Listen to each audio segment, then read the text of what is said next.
Hello, everyone, and welcome to the Housekeepers podcast. Dare I say, the cleanest hour in podcasting. And I've got to tell you, today has just been the whole week's been a real joy. And today is going to be even better. It's going to be so much fun with my friend, Josiah Moore. What's happening, brother? How you doing, Ralph? I'm doing really great, man. I am so excited to have you on because, I'm pitching all the time, trying to find people to be on the show. And I'm always, just unique ways. And there are a few times when people recommend other people to me, and you were the first person that somebody recommended me to you to me without knowing who you were.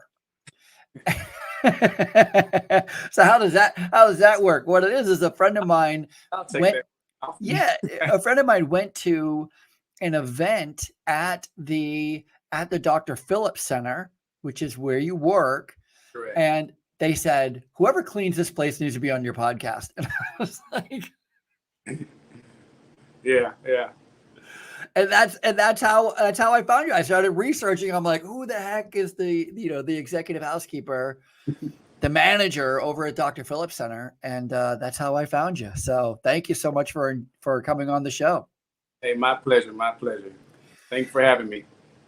It seems like you do a really great job down there. So where is the Dr. Phillips Center? It is in Florida, right? Yes, it's in Orlando, Florida. The city beautiful. Right across from the city hall, matter of fact, downtown Orlando. So very cool. Okay. Very cool.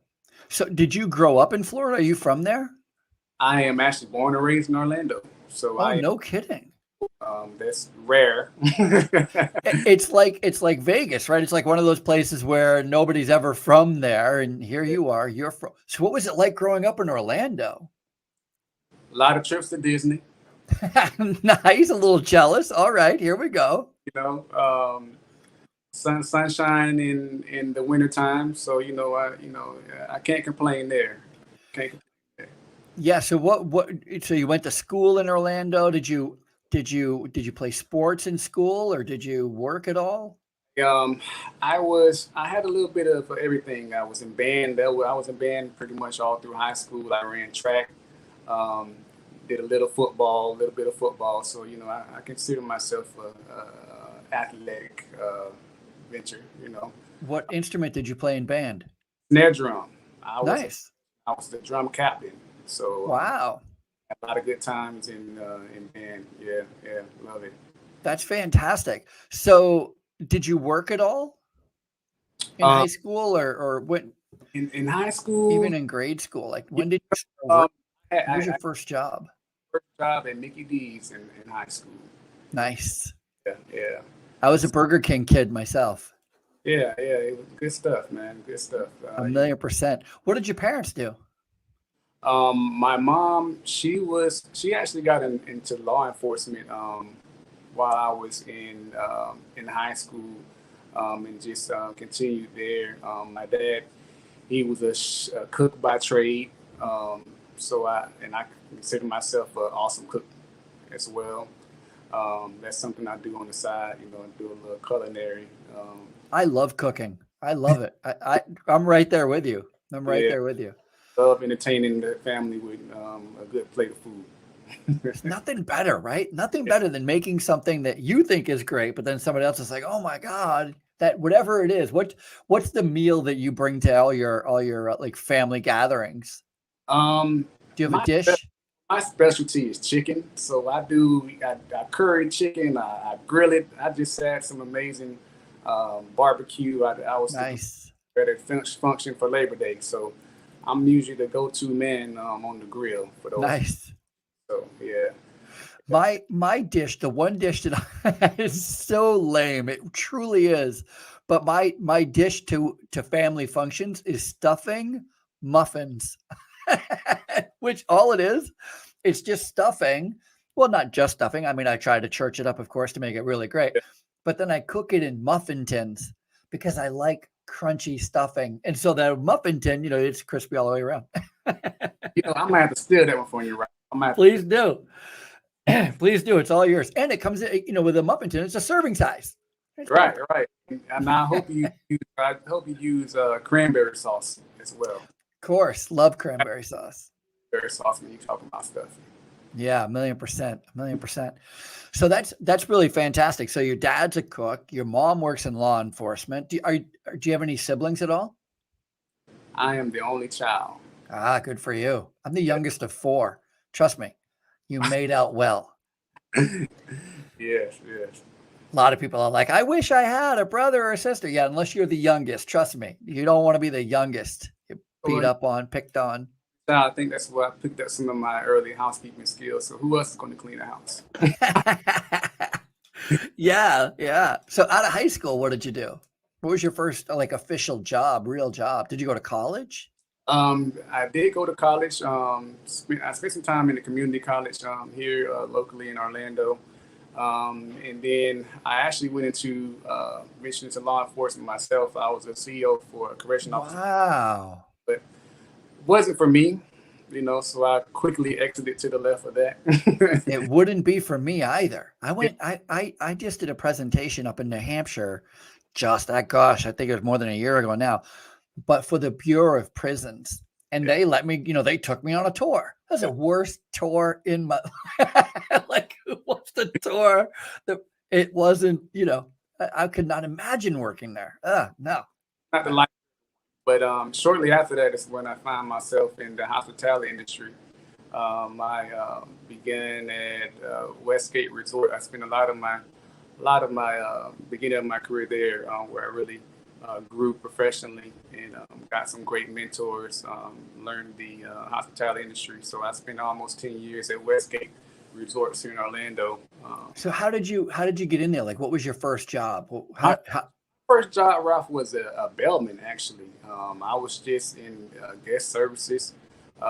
Working under the bell staff there, taking luggage to the room, and I just grew from there. I always had a passion for people, and I was always a people person. Always had a smile on my face. So they quickly learned that they could use that passion to grow me in that department and beyond. So yeah, that's where I started out there. I quickly became the supervisor of that department, and put some customer service techniques and programs into play. And so one day, the director of housekeeping there was like, "Hey, we could use that customer service aspect in housekeeping because you can always use service in any department that you're in." So they saw a need, and I filled that need there, and the rest is history. I've been in housekeeping. Well, I interviewed a guy from India named Panji, and you're kind of saying a similar story where he too, like in India, when you start working in hotels and in hospitality, you kind of work in you work in the front desk, you work as a bellman, you work in the culinary, you work in housekeeping, like, and then as you go through it, you kind of choose like what's the best fit for you. And for him, it was the housekeeping side. He just absolutely loved it. And it sounds like you got a similar story here. I love it, man. Housekeeping is, especially if you have one of the departments that, it's big, it's plenty of, and at that time, I was a part of maybe, it was 100 plus housekeepers altogether. How many rooms? How many rooms was the hotel? Oh my gosh, over 2,500 rooms. It was a big timeshare. It's a timeshare resort. So, I mean, we had several managers that split that area up. Wow. Just like family. And a lot of these housekeeping departments are family. You spend a lot of time with them, and you try to make it to where they love coming to work. Because, to be honest with you, we do the grunt, the work that a lot of people don't want to do. A lot of people wouldn't want to get, clean toilets and clean up after people, for a living. So the best thing I can do as a manager is to train and develop them and make sure that they at least love what they do and are able to move up if they want to in the career ladder, and make sure they feel like they're a vital part of the family. I think it's certainly what drew, honestly, what drew me to housekeeping. It was they were the only people who would hire me. But that was like first job, housekeeper was taking anybody. I was like, oh, I could do it then. But I love that it is the kind of industry where the entry is super low barrier to enter into the industry, and then the sky is truly the limit. It's all up to you. Yeah. If you've got a poor attitude and you want to sneak around and try to get away with not doing as much as you're supposed to be doing, there's a place for you, but it's not. There's very limited places for you, right? I mean, we hire them, but Yeah. But conversely, if you don't even have to be the greatest. If you show up on time, if you work hard, if you have a good, demeanor, you're happy, you're smiling, putting guests first. I mean, how easy is it to grow in this industry? Yeah, that great attitude, having a great attitude can, put you in, create numbers of opportunities for you. And 1,000,000%. Organization, definitely. Yeah. Having a great attitude. Plus, we can train you. I can train you how to clean. But having that great attitude and wanting to come to work and be responsible, that's another level that, you require to have. No question. And you did this for 10 years there, yeah? Almost 10 years, yeah. Why did you leave?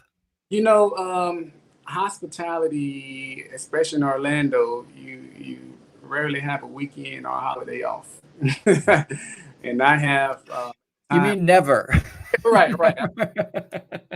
Now and then, you might sneak one in, but I had 2 young children at the time, and I just hated the fact that I was missing out on pretty much every holiday and every weekend with them. So I wanted to make sure I was spending that time and getting that valuable time with them. So I made a little move from the hospitality industry.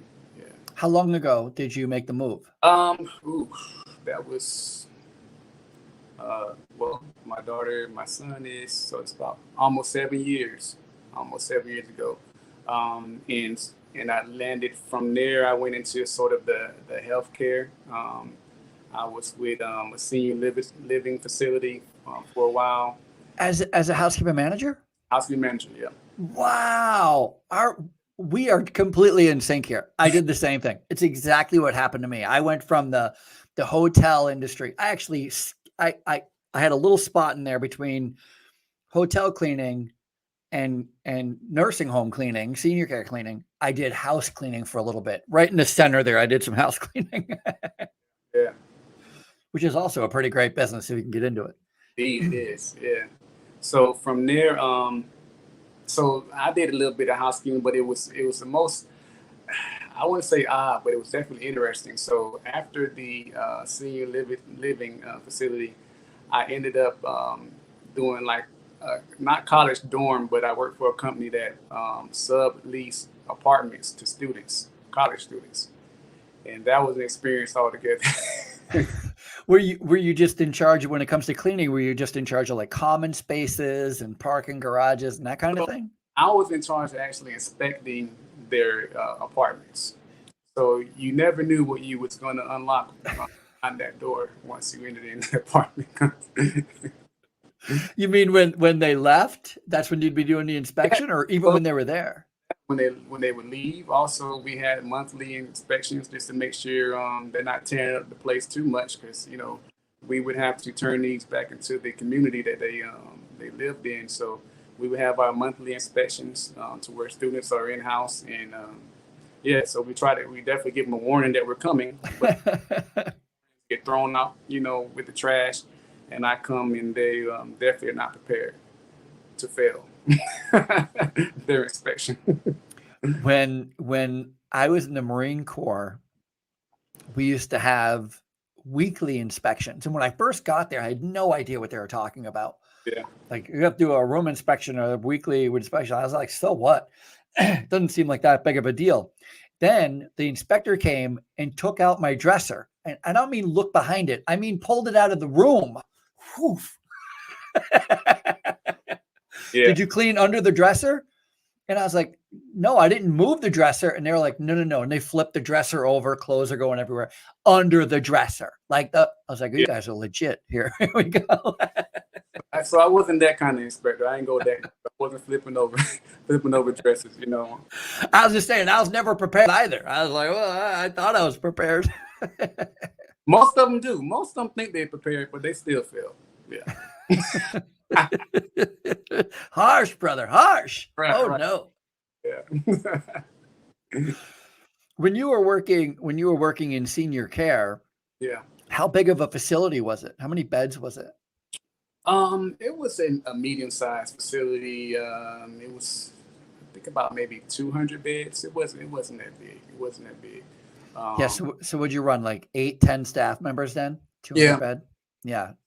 Um, to Did where, you like it? Because that's a whole, I mean, that's, I mean, for those who don't know, you're going from cleaning rooms where nobody's in it. And right, especially in resorts, you're basically trying to work around people and they're gone. So you get in there and clean up. In right. nursing homes, senior care, hospitals, they're there. Yeah. They're watching you clean. They're there. They're watching you clean. In a lot of cases, in this case, I was definitely hands on to where I was cleaning, and I was the floor tech manager slash floor tech. I learned how to buff floors there. I learned how to do it all because you that was the first place I really picked up learning how to just adapt and use the short amount of small resources I have to get the job done. Because as you probably know, working in there, you have these state inspections that happen, and if you're not having a state inspection, you're preparing for a state inspection. 1,000,000%. It's all about the inspection. So pretty much you're on call 24/7 because they could come anytime. Or Yeah, what they call a survey, right? A state right. survey. Yeah.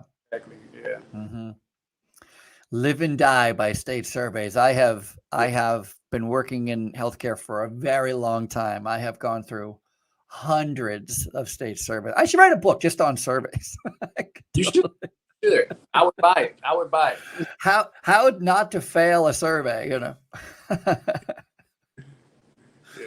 I've been tagged. That's what they call it when they catch you doing something wrong. They tag you. And I have been tagged on nearly everything. I mean, I've gotten it wrong. I think I've gotten every single thing you can get wrong over the last 20 years. I've gotten every single thing. Not all at once, but one building, I'm like, oh, really great. And the next building, like, cubicle curtain, son of a. Next building, oh, great. Next building, Band-Aids on the floor. Really? Man, cubicle curtains was my nightmare. And Cubicle curtains suck. hit and miss situation, So, what's clean? It's in the eyes of the beholder when it comes. What's funny is I always, when it comes to cubicle curtains, and again, if you're not familiar with healthcare at all, it's a privacy curtain. So if you've ever been to the hospital and they're going to do something on you, they pull that little curtain. That's called a cubicle curtain or a privacy curtain. And I'm always teaching my housekeeping managers this whole concept of bed management when it comes to making sure that you move the bed so that the resident, the person in the bed, can't reach the privacy curtain. Because if they reach it, they'll use it. They'll wipe their mouth. They'll wipe the table. Yes. That is so true. Yeah. Definitely didn't want to do a black light on the cubicle curtain. I don't want to do a black light on anything. Truth be told, I'm like, we have lights that show that. I'm like, I don't want to see. I'll pass. See. Yeah. But what's really great is how much you truly learn about floor care. Floor care will make or break you in a healthcare facility. So, funny story. I told you this is my first time using floor equipment. So, imagine me having the scrubber machine, and it's my first time, so I don't really know how to operate it all that well. So you're talking about a high-speed buffer or a slow speed? The high-speed buffer. High speed, sure. Yeah, go ahead. It's my third day, and my regional is taking me to the room. And he said, we're going to buff this room out. And mind you, the walls are pretty much pretty thin. And Here we go. They're small rooms. So I'm thinking, I got it. I got control of it. All right. I got a good nice firm grip on the buffer. Okay. We're going to turn it on. And say there was a hole in the wall by the time I left out of the room. I thought the end of my job. I have a hole in the wall. Yeah, it's over. Yeah. Too funny. That story times, 100 is exactly how it happens for all of us. When you first turn that machine on, you're like, oh, hey. It definitely does not go the way that you want it to go directly automatically. It's funny, like 5 days later, you're doing it with one hand, right? Like two fingers. One turn and you're a pro. Yeah. Yeah. So it's all, it's just a learning curve, but I've seen a lot of walls get damaged, an awful lot. Yeah. You learn when you're teaching somebody how to use a buffer for the first time to put yourself in the buffer's path. Like I'll put my foot in front of it, so I know where it's going to swing to. So I'll just catch it with my foot, so I don't hit a wall. But Yeah. so great, so great. Or you just duck when they put it. Or you get out of it, turn it on. Yeah, 1,000,000%. So too funny. So you leave there, you go from healthcare and you start doing this dorm cleaning, inspecting. When did you go to, is that from there, did you go to the Dr. Phillips or was there another place? From there, I went to, I went back into healthcare, doing doctor's offices. It's a Compass Group. Yeah, like a commercial cleaning. Commercial cleaning. So a lot of the Well, you've done it all. Yeah. So a lot of the center cares and outpatient areas, we were doing doctor's office and stuff like that. I had locations I would travel to supervise and manage and make sure they were cleaning their units good. So that was an experience, just because you are they have contracts, and every client is different. So I would go into one office building and they would like their floors looking this way, and their rooms, their offices smelling that way, and then you go somewhere else and it was completely different. So it was all up to, you really had to anticipate what the client needed. So that was definitely it was a learning experience too, that I enjoyed, is picking up the different things and creating those relationships to where you have one contract, and based upon how good you clean that building, you can be referred to someone else, and now you've made a profit for the company because of the job that you do and the rapport that you have with the client. So so that was definitely a learning tool, just that I put in my pocket moving forward. Did you ever, because most commercial cleaners like that are cleaning at night, and so you have very little to zero contact with the customer. Right. And I always find it fascinating. You know what? I was just talking to someone who, they keep losing, they clean houses. So they clean residential houses, but they keep having a problem where they'd hire someone, they'd get really good at working, and then they would start their own company. And they wouldn't start their own company and go start knocking on doors that they didn't know. They would take some of the customers that they were doing for this other person with them. Right. Yeah. And the reason I'm bringing it up is because our discussion, we were talking about it. I was saying one of the challenges that you have to overcome is your customer can't know, like, and admire and respect your employee more than they know, like, and admire you. It sounds like the only person they were seeing was the cleaner. And so of course they're like, if you ever go out on your own, I'll definitely go with you. Right. So you have to be in front of your client more and make that effort. What was it like for you when you were doing commercial cleaning to get in front of your clients? Was that part of what your job was too? Definitely. So you're right. Most of our work did come in the nighttime, and my shift was just a nightmare because I'm there with the team at night, but I'm also having to make time for them face-to-face and one-on-ones with the clients when they're at work. So in the morning time, I could get off at maybe 2:00 in the morning and have to be right to meet the client at maybe like 10:00 the next day, 10:00 the same morning. So sleep was rare in between. That, and you have kids at home. Yeah. It has something called a life besides that, but what is that? But it was like I said, I'm a people person automatically, naturally. So it was always a pleasure getting to form them relationships, and that's what that was always my goal. And so you learn the people, you learn what their necks are and what they love to see. A lot of them, of course, the first thing you want to have a great floor tech in those kind of facilities because they like to see the floors clean and everything like that. So you all just it depends on the client and making sure you just have that rapport of what they like, what they dislike, and trying to anticipate and be proactive when it comes to that kind of stuff. Did you guys ever have?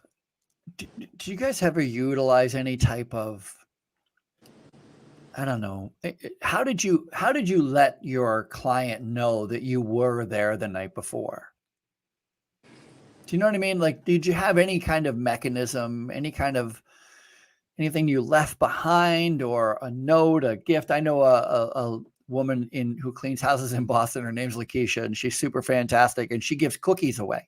So every time she cleans your house, she leaves you with cookies, which is super great. But when you're doing commercial cleaning, how do you let people know? Quite expensive if you're leaving one behind every time. 1,000,000% because it's every day, right? She's doing houses, every 2 weeks or whatever. So it's not the same thing.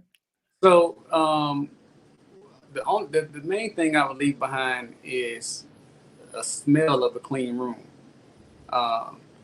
We have products that once we spray them, the minute the client opens the door, they can tell we've been there.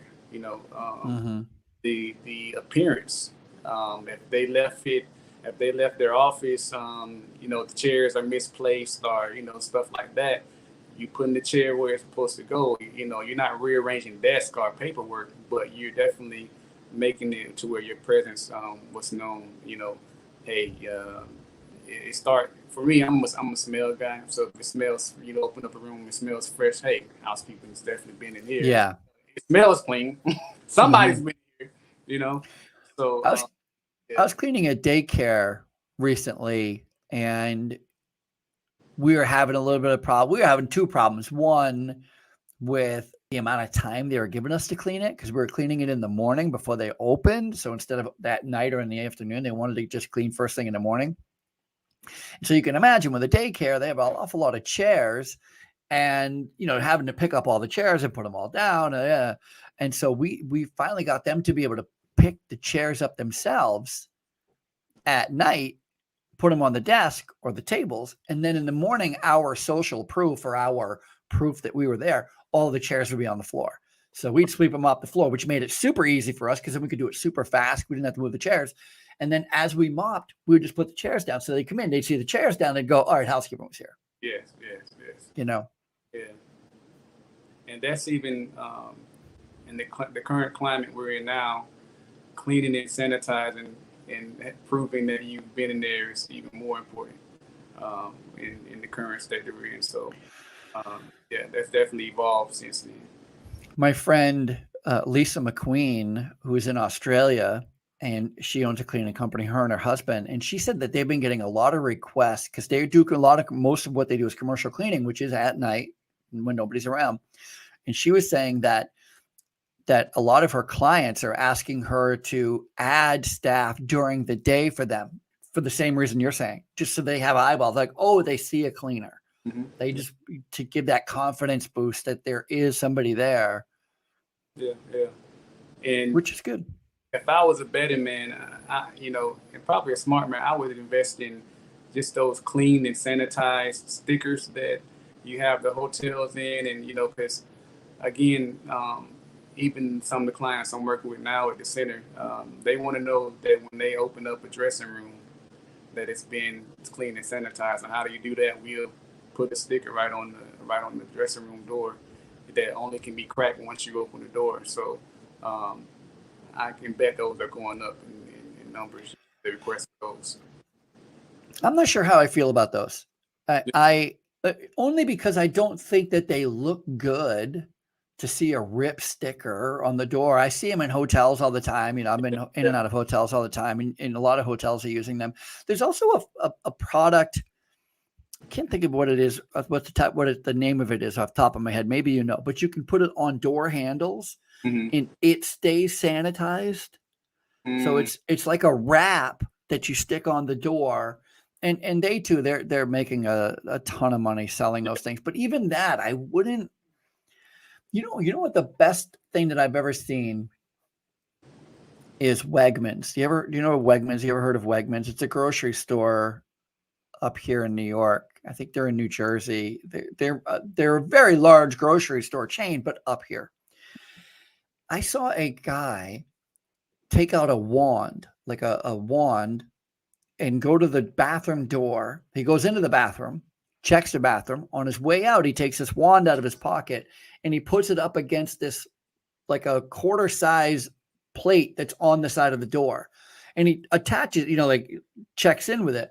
And so I stop him. I'm like, what is that? And he said that everywhere that they go, there is this little medallion thing that this wand attaches to, and it sends a note, a little check mark in a computer system that tracks where we go and how often we're checking bathrooms, front entrances. I've seen that in a lot of security uses that too, just as checkpoints.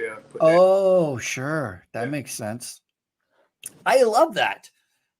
Because it does give you the confidence. At the same time, every gas station I go into, you see on the back of the door, it has somebody signed off that the restroom was cleaned at, 3:15 today. And I don't know about you, but I've been in the industry so long, so even when I'm on vacation, I'm looking at things to where, from a housekeeping manager perspective. So I was just in Cancun in July, and the place I went, man, their floors were just so immaculate. I'm like, what do you guys use? What do you guys use here? So, but saying that, one of the things I did find, and it wasn't Cancun, but it was a hotel I was in, just the sense of comfort I got, having that sticker there that was not broken, saying that it was sanitized. It just, good. Comfortable. Now, the challenge is, like you said, the aesthetics of it. It may not look as good having the sticker, but I think in this climate we're in, again, some aesthetics have to go out the window, because I would rather not have a sanitized station right in front of my pristine performing arts center. But there it is. There's a sanitizer right there, because it's just some stuff we just have to do to make sure people are being safe, and we're securing them when they come to the facility now. Yeah, no, I agree. And at the same time, though, I just read that one of the most disinfected pieces of equipment now, like the top, like everybody's disinfecting it, is the handle on a shopping cart, because everybody takes a hand sanitizer when they walk up to the grocery store. They have a big bag, big thing of hand sanitizer and wipes, and they just that thing is, it didn't even got paint on it anymore. They've taken the paint off of those things. And I'm reminded, even before the pandemic, in cleaning, in hotel cleaning, we always left sanitizer, wipes, just like a little packet for the remote control, or the telephone, like the door, all those common places, because people, because it came out. It wasn't that long ago where big studies came out, the dirtiest thing in a hotel room is the remote control. And everybody went up in arms like, oh my God, how often is the remote control being cleaned? And so we started to provide those little packets of Sandy wipes. And so I wonder if, and again, I still work primarily in healthcare, so I'm not in the hotel space anymore, but I do wonder, I would be completely fine as a consumer, as somebody going to a hotel. I'd be completely satisfied if you left me sanitizers in the room and I just did it, because I'm probably going to anyway. Yeah. I'm probably going to wipe down the remote. I'm probably going to wipe down the phone. I won't even use the phone. I'll probably wipe down the desk, the bat. I'm going to do it anyway. So, Well, everybody's not as clean as you, Ralph. Well, we can't leave that. That's fair. Housekeepers podcast. No, that's fair. That's fair. So when did you get to the Dr. Phillips Center? Yeah, so I got to Dr. Phillips right after doing the contract work for those centers and doctor's offices. So, and it was, I mean, one of my being a local from Orlando, I've always wanted to work downtown. It's one of them things where just the atmosphere and the culture down there is amazing. It's a local lake called Lake Eola that I love to walk in and love to run. I'm a runner. I do run. I run some 3Ks every now and then and try to. Wow, So that's um, awesome. yeah, so I just had seen an opportunity pop up on Indeed one day. They were looking for a housekeeping manager, and I just went for the opportunity. And luckily, I got it, and I've been there ever since. And I love it. Great culture of arts and acceptance, and it's a wonderful place to work at. So let's talk about it.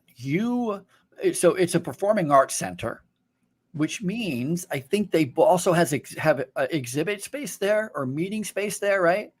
So it's a mix of theaters and ballrooms, small event spaces, as well as a school of arts that are one of our local hospitals sponsor as the name sponsor of. Perfect. And that's what I thought. And so what that means for us in the cleaning industry is you really have a 6, 7 a.m. till 8, 9, 10, 11, 12 p.m. where you could be having to have staff and significant staff depending on the day. Yeah. Yes, definitely. A normal shift would be anywhere start for me from 6:30 to 7:30 at night and run. It could run all the way to midnight depending on what event we have in the facility. Yeah, 1,000,000%. I wonder. So you got to tell me, just because I'm so curious about it. How do you set your schedules from week to week, and how? I mean, you must. In my head, you kind of like sit down with a group of people and go, all right, these are the events on the calendar for this week or for next week. Right. And you take what the events are, what the opening time, closing times are, what the estimated amount of people are coming in, and all of those come in to go, okay, I need 5 housekeepers, I need 7 floor, whatever, right? Mm-hmm. Yeah, so we definitely work hand in hand with our programming team, and they use a system to where all the departments are aware, and it gets updated every day, daily, on what's going on throughout the facility. And we plan pretty much a whole fiscal year, and we just add stuff to the year, to the calendar. So I could easily go on there in the system and see what's going on for the next week and plan and schedule my staff according to that. Yeah. Yeah, that's pretty fantastic. Have you do you do anything other than cleaning? Like, are you in charge of security, transport, maintenance? Is there, sometimes once we get in there, we kind of assume everything. Right. And so our department itself has 2 entities, which is housekeeping and engineering, which is under the umbrella of facilities. So I have a unique experience right now being technically a facilities manager, where I am pretty much overseeing both departments with that. So yeah. Both engineering and housekeeping? Yeah. That's pretty great. And what kind of flooring do you have there? So we have Tazartine. First of all, it's if you ever been, it's immaculate. It's beautiful. So the lobby itself is as a Tazartine stone. So if you're just looking at the naked eye, it's this is marble. No, it just looks like marble. Yeah. But you can wax it, right? I mean, you can wax it, you can buff it. Yeah. So we do buff it and we keep it shine, but with Tazartine, it's a special way that you can't have it too shiny and slick, because you want to make sure that people are not coming in and just slipping all over the place. So it's definitely a process to where we like it shiny, but we don't like it to where it's ice skating ring. Yeah. So it's definitely a technique that our floor techs have been trained on. Just make sure that it's you can see yourself in it. You definitely can see a reflection, but you just can't see yourself falling down. and for those of you who haven't seen a Dr. Phillips center, Google it, because the image, it's all glass. right? Yeah. So Yeah. there's no shortage of sunlight coming in, hitting those floors. Right. So that's the whole the architecture in mind had where it's arts for every life, and so we try to make it to where it's welcoming. A lot of the old school performing arts center is very enclosed, but one of the things about our center is you can see, this is even from the inside. A lot of our office spaces, they don't have curtains or anything like that. It's definitely inclusion oriented to where we want you to feel welcome. We want you to see what's going on inside of the space on a nightly basis. So that was the thought behind it, and it was an awesome thought. It's just a challenge in cleaning all those windows. When you have that much glass, right? you see it all. You see it all. See it all. But and as a housekeeping manager, that's an opportunity to where you have to schedule, the quarterly cleanings of glass and window spaces, just to make sure again that you're keeping up that immaculate appearance that guests are looking forward to seeing every day. Yeah, you know what else is super fun is that while it's a performing arts center, it's also an office building, right? So you have offices, you have event space, you have setup, you have tear down, right? Like it's you have catering, you have every aspect of cleaning. I imagine you have an awful lot of rubber floors in the back where, and all the entrance, all the service entrances around the kitchen, you have ceramic tile, you have carpeting probably in some of the office space. You must have every area surface to clean possible. How many kitchens do you have? How many bathrooms do you have? I mean, it must be a million in there. Oh my gosh. There between front of house, which is, what the normal guest can see, and then back of house, the office spaces, we have, I'm just going to say numerous amount of bathrooms because, not just, just the normal bathrooms, but then, the dressing rooms that have their own bathroom inside. Oh, sure. So, we have plenty of bathroom spaces. But again, that's a great opportunity to make sure that is, because, we take pride in our bathrooms, Ralph. We had a reviewer months back that she put, "It's an honor to pee here."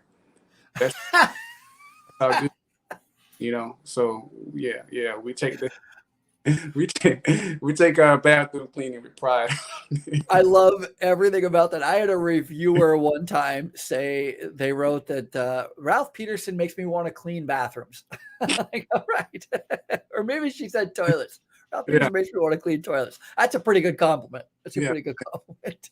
Honor to pee here. That's gonna be the show title. It's an honor to pee here. I loved it. Yeah, I would too. Let me ask you to pee here. I swear I'm calling this episode "It's an Honor to Pee Here." That's the greatest title ever. Housekeepers podcast. We're talking to Josiah Moore. He's the executive housekeeper down there at the Dr. Phillips Center in Orlando, Florida. Google it. Trust me, you want to Google this place. It's so great. Yes. How is staffing for you guys right now? What was last year like?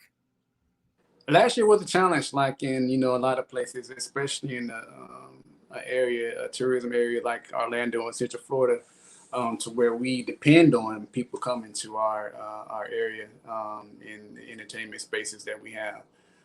So we got down to the bare minimum staff that's able to run a building. So we're talking about just maybe 3 or 4 housekeepers, and just whatever it is, just to keep the operations going.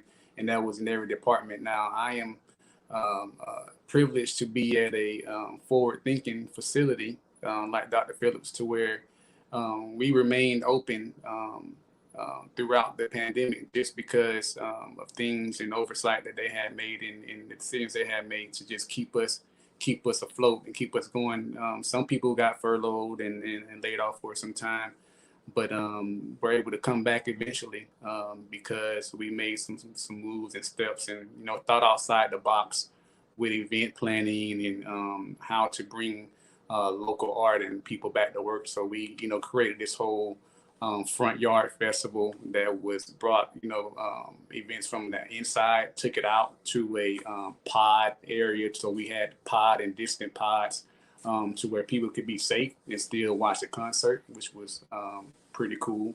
So so staffing was definitely a challenge, but we've got over that hurdle and look forward to the upcoming season, such as Broadway, and we see that sort of stuff picking back up now. I wonder, just being in Orlando, and it is such a great town, and there's so many things to do and see, and unique restaurants and theme parks. I mean, there's, it's got to be one of the greatest places.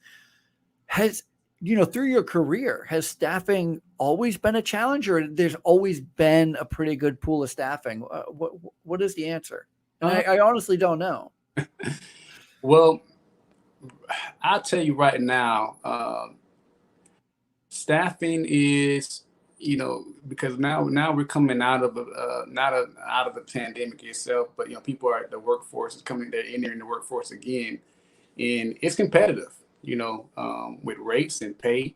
The challenge for me is, a lot of times, you're not going to be the company that has the greatest or the largest pay rate, but you hope that they buy into the culture and what you're presenting as far as the atmosphere that you have at the place, because you go to a random place and they offering $1,000 signing bonus, and a lot of employers cannot compete with that. So the challenge is, making sure you have somebody that shares your same passion for cleaning, for people, and can buy into what you're trying to sell as an organization, as a department moving forward.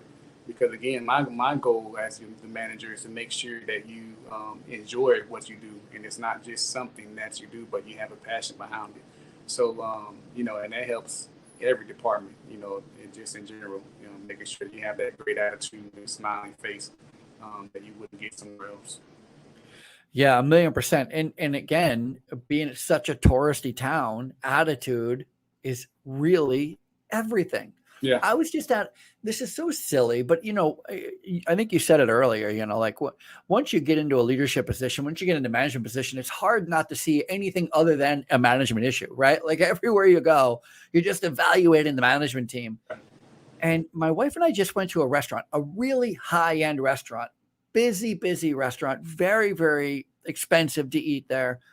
And there wasn't a single person who was smiling. And I said to Louise, I said, either they're intentionally saying, hey, we are a very serious restaurant with a very serious client, and we want, no tomfoolery around here, or it's got to be the most miserable place to work. And I don't know what the answer is, but it was really challenging. I can't imagine that you would want anything other than, to begin with, a really good disposition before you even can work anywhere in Orlando. Yeah. Anywhere. I'm big on that, cause, and that's why, I'm definitely advocate on being in something that you're most passionate about. So if something gets on your nerve a lot, you might be passionate about it. That gets on my nerve is bad customer service, Ralph. When I enter into a restaurant, if I'm not greeted, I'm turned off right away. If I'm not greeted within the first minute or two, when you having side conversations and don't greet your guests, I'm like, okay, this is the wrong restaurant for me. So and Central Florida is known for tourism, and we try to make sure we have those places. In Disney, a lot of times the marquee standard for that kind of stuff. Somebody was telling me a story of just how they some of their receptionists, they answer the phone and they're like, I'm calling from the fairy town of. I'm like, you're the receptionist, and this is what I'm getting right now. That's awesome. You're painting the picture by just answering the phone. It's the best. You go above and beyond to make this, the experience the best. So it's no different in our industry. You can, because a lot of times, here's the thing: half of my employers are not going to speak the best English, okay? But they can smile. And a smile is universal, That's one of the things I teach. A smile is universal. And whether that's hola, como esta, buenos dias, or hello, good morning, that is universal. So the first, and I say it's a part of your uniform. If you're not smiling, you're out of uniform. I like it. If you're not, maybe that's the title. If you're not smiling, it's under P here, and if you're not smiling, you're out of uniform. Okay, take notes, ladies and gentlemen. We're going to be taking votes on what this episode is going to be called. I'm curious how you never worked for Disney. How did that happen? It seems like it's right up your alley. It seems like it's a shoe fit. I mean, a shoe in. Well, I told you I'm a local, so I grew up going to Disney. So it's something that you sort of, Disney, been there, done that. Okay, all right. Yeah, I mean, that's fair. That's fair. I think after going there, hundreds of times, you're like, I never work here. I read a story a while ago. Maybe it was actually before the pandemic, but there was a woman who lives in Orlando, and she's a babysitter. And what she does is she babysits by taking kids to the theme parks.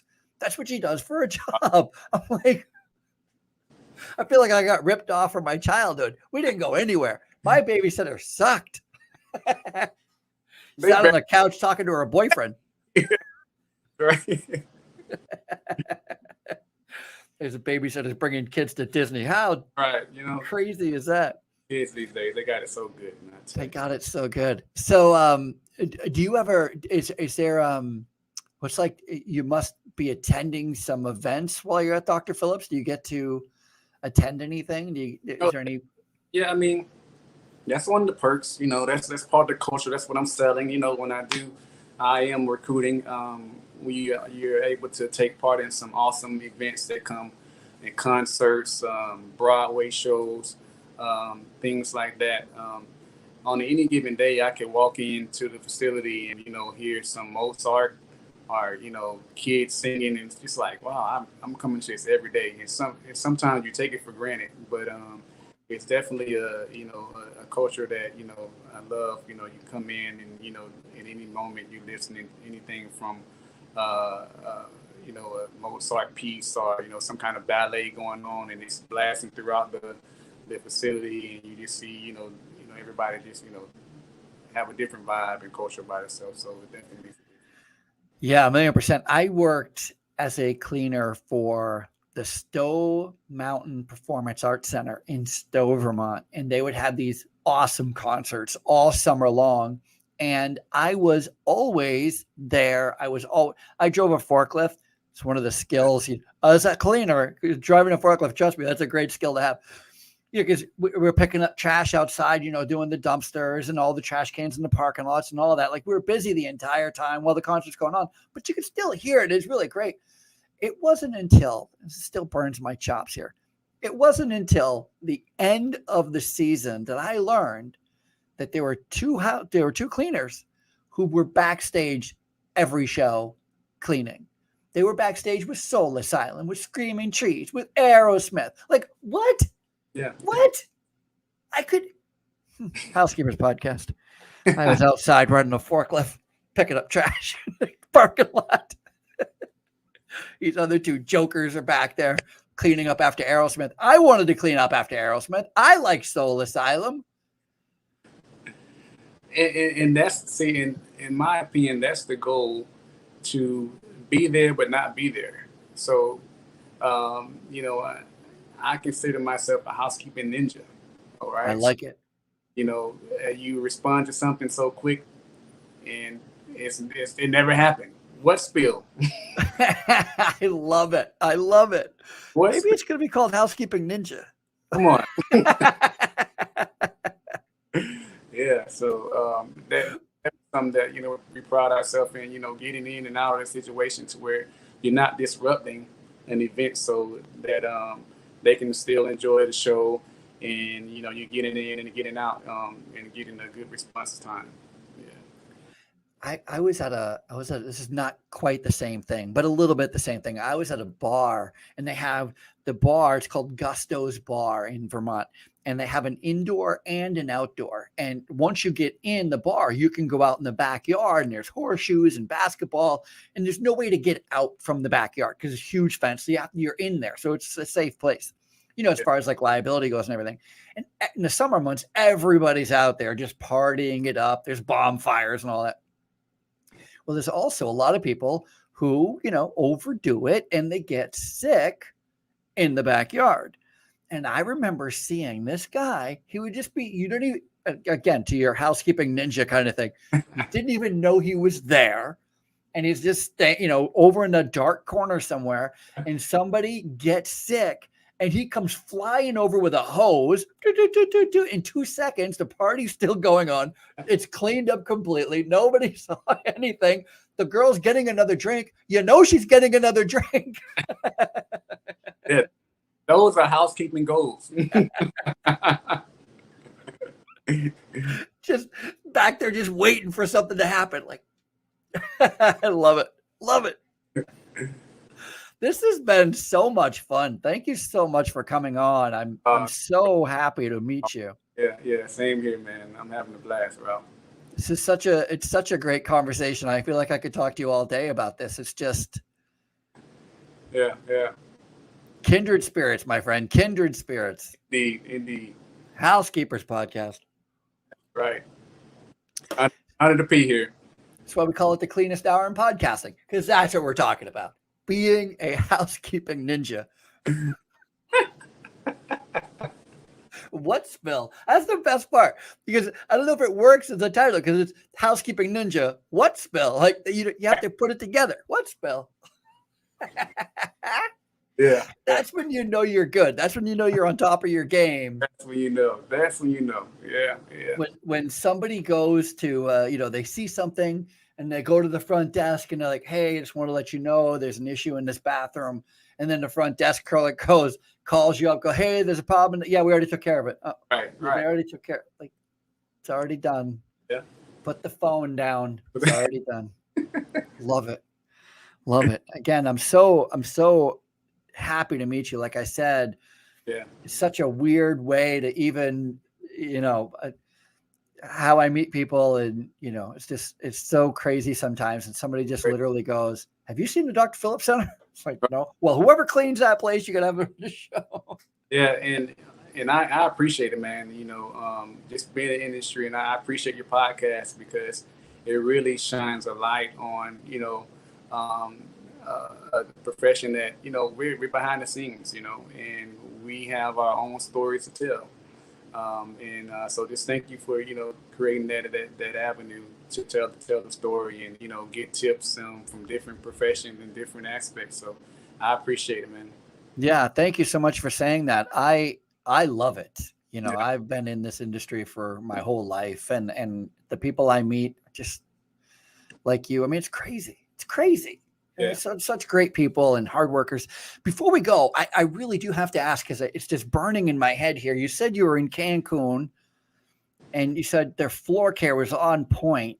And you said, what are they using? Did you get an answer? Is it Windex? What are they buffing with? I didn't get an answer. Son of a... Maybe it was in Spanish and I didn't. How do you say Windex in Spanish? So I could have got an answer, but then, I didn't have my English and Spanish app at that point. So. Yeah, because I was in Mexico. I'm going to say Mexico, because who cares where I was? But I was in Mexico, and I saw a cleaner use the toilet to get water out for the mop. And that's the opposite of what your experience. That wouldn't work. That wouldn't work in Dr. Phillips.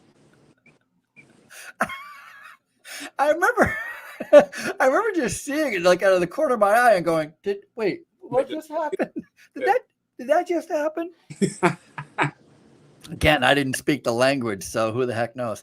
Yeah, so it's funny because I'm such a floor tech fanatic. I'm so interested in every time somebody posts a picture of floors, I'm always like, that looks amazing. How many coats of wax is on it? Like, I just want to know. How many diamonds goes in that pad? And although I love a freshly waxed floor, I really do. It looks like it's wet. It just looks really, really amazing. You want to impress me? Show it to me in 4 days later. Like, I want to see the buffing routine. I want to see the maintenance. Let's see how that looks on a regular day, not overnight stripping and refinishing. Not that I don't appreciate it. I know how much work goes into it. I do like it, but I like a buff floor. Dry, because a dry floor and a wet floor. And a wet floor can be, I learned this again in the senior living facility. It can look wet. It can be like, that's clean. And as soon as you dry it, like, it's not clean at all. It was just wet. Nowadays, what's fun about having a cell phone on you at all times is a lot of people, especially in house cleaning, in residential cleaning, we use our phones to document clean. Right. And so we're sending pictures to our clients, sending pictures to our boss. Hey, look at this floor. And of course it looks amazing because it's wet. I never want to bring it up because I know we're sending the same pictures to the home owners, and as long as they just get the picture, they're just showing it to their friends like, oh, look at my kitchen. Look at that floor. It looks really great. They're not hopefully realizing when they get home, hey, the floor does not look the way it looked in that picture. We have a 4K camera on that thing. I love it. I love the pickup lines we have right now. It's not clean, it's wet. We're up to like 5 decent lines right now. We're not bad. We're not bad. So it's an honor to be here. It's in the running. If you're not smiling, you're out of uniform. Not terrible. Not terrible. Housekeeping ninja. What spill? And it's not clean. It's wet. No, what did we say? It's not clean. It's wet. It's not clean. It's wet.